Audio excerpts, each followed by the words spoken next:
Hello, मी आहे पूजा आणि या चॅनलमध्ये तुमचं सर्वांचं स्वागत आहे। यापूर्वी तुम्ही माझे व्हिडिओज बघितले असेल, पण आज मी नाचणीचं सत्व कसं बनवायचं हे तुमच्याबरोबर शेअर करते आहे। मी यासाठी बनवते दरवेळी, पण मला काही कमेंट्स आल्या होत्या की प्रॉपर याच्यावर व्हिडिओ बनवून मी कसं बनवते ते तुमच्याबरोबर इथे शेअर करणार आहे। मी ज्या पद्धतीने बनवते ती आय थिंक पारंपरिक पद्धतच आहे नाचणी सत्व बनवण्याची, आणि याला साधारण 4-5 दिवस किंवा 6 दिवस असा वेळ लागतो। वेदरवर पण डिपेंड करतं कसं बनवायचं, काय करायचं ते। नागली, रागी, नाचणी अशी वेगवेगळी नावं पण आहेत आणि ही खायला फारच पौष्टिक असतं। याच्यात कॅल्शियमचं प्रमाण पण भरपूर आहे, फायबर पण मिळतं आणि मुलांसाठी ना हे फार पौष्टिक आहे। इवन मोठ्यांसाठी पण। याचे वेगवेगळ्या रेसिपीज ना मी पुढेच्या ब्लॉगमध्ये घेऊन येण्याचा प्रयत्न करेल। चला तर बघूयात। नाचणी नाही माझ्या गावची आहे, त्याच्यामुळे ही लालसर रंगाला नाही आहे। जी बाजारातून तुम्ही विकत आणता नाचणी ती रंगाला अशी लालसर असते। याच्यामध्ये ना वर अशी एक भुरकट रंगाची साल आहे, ही स्वच्छ झालेली नाही आहे, त्याच्यामुळे ही अशी दिसते। तुम्ही नाचणीला नेहमी सत्व बनवायचे आधी 5 ते 6 वेळा किंवा 3-4 वेळा गरजेप्रमाणे धुवून घ्या। मला इथे 5-6 वेळा धुण्याची गरज पडते, कारण ही स्वच्छ झालेली नसल्यामुळे याच्यात ना फार असा कचरा निघतो। भरपूर पाण्याने धुतणं गरजेचं असतं। हे बघा, तुम्हाला दिसतच असेल इथे कचरा कसा निघतोय। हे असं मी 6 वेळा धुवून घेतलेली आहे, त्याच्यानंतर ते पाणी स्वच्छ होईल। आणि हे बघा, त्याच्यावरची साल अशी हळूहळू निघते। मी 2 तासात भिजत ठेवली होती, त्याच्यानंतर अशी संपूर्ण साल निघून गेली। देन त्याच्यानंतरच मी ही नाचणी 7-8 तास अशी छान भिजवायला ठेवली होती एका भांड्यामध्ये, किंवा तुम्ही रात्रभरही भिजत घातली तरी काहीही हरकत नाही। आणि मी बोलले की तुम्हाला रोळून घ्यायचं असतं, कारण याच्यामध्ये कचरा आहे।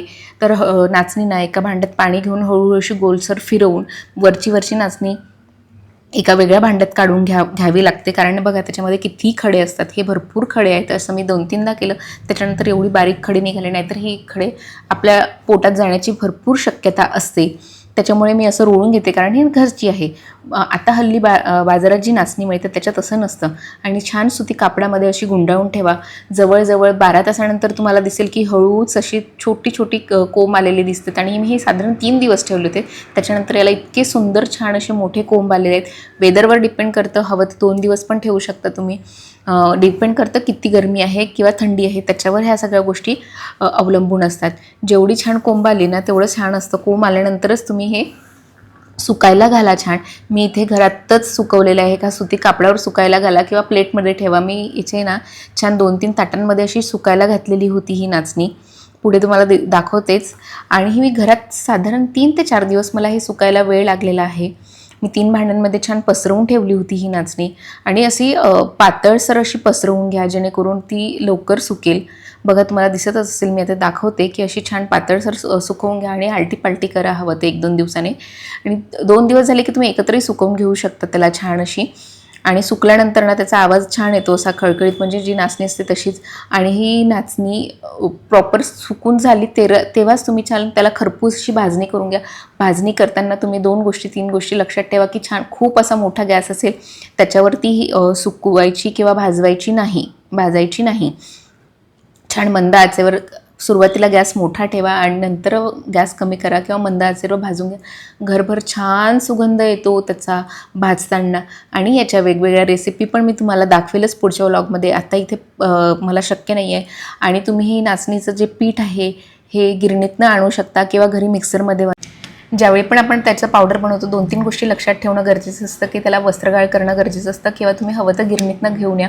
मी हे जे पीठ आहे हे घरातच बनवलेलं आहे, त्याच्यामुळे। आणि एकदम फाईन जी बारीक चाळण असते त्याने चाळून घ्या, किंवा सुती कापड असतो त्याने चाळून घ्या, खूप छान। आणि जेव्हा पण ह्याचं सत्व बनवतो तेव्हा ते जास्त टेस्टी होतं, नाहीतर असं वाटतं की हे कच्चं आहे किंवा काय, असं ते चवीला आपल्याला नेहमीच जाणवत असतं। आता मी पावडर बनवून ठेवलं आहे, हे असं छान एका काचेच्या बरणीमध्ये भरून ठेवलेलं आहे। अशा 2-3 बरण्या भरल्यात माझ्या, आणि हे साधारण 15-20 दिवस मला चालेल एवढं हे पीठ आहे। आणि याच्या वेगवेगळ्या रेसिपीज मी पुढच्या भागामध्ये तुम्हाला नक्की शेअर करेल। आणि हे लहानांपासून मोठ्यांपर्यंत सर्वांना चालतं, आणि बाळांसाठी फारच हे पौष्टिक आहे, त्याच्यामुळे मी ते हिलासाठी नेहमीच बनवत असते। दर 15 दिवसात 20 दिवसात मी हे बनवत असते। आणि अंकुरित आलेले ना ही छान पारंपरिक पद्धत आहे, त्याच्यामुळे तुम्ही पण त्याच पद्धतीने बनवा। आणि तुम्हाला जर शक्य असेल तर हे नाचणीचं सत्व तुम्ही घरच्या घरीच बनवा, छान पौष्टिक असतं। आणि बाहेर काय मिसळतात मला माहिती नाही, पण ज्यांना पॉसिबल नसेल त्यांनी ते बाहेर घेऊन येऊ शकता, पण वेळ मिळेल तर ते नक्कीच घरात बनवा। लहानांपासनं बाळांपासनं किंवा ज्या बाळंतीण सगळ्यांना हे चालतं, त्याच्यामुळे ही पौष्टिक पण आहे। आणि याच्या वेगवेगळ्या रेसिपी तुम्हाला पुढच्या व्लॉगमध्ये मी दाखवेलच। आणि व्हिडिओ जर आवडला असेल तर लाईक सबस्क्राईब करून नक्की जा। आणि भेटूयात पुढच्या व्हिडिओजमध्ये.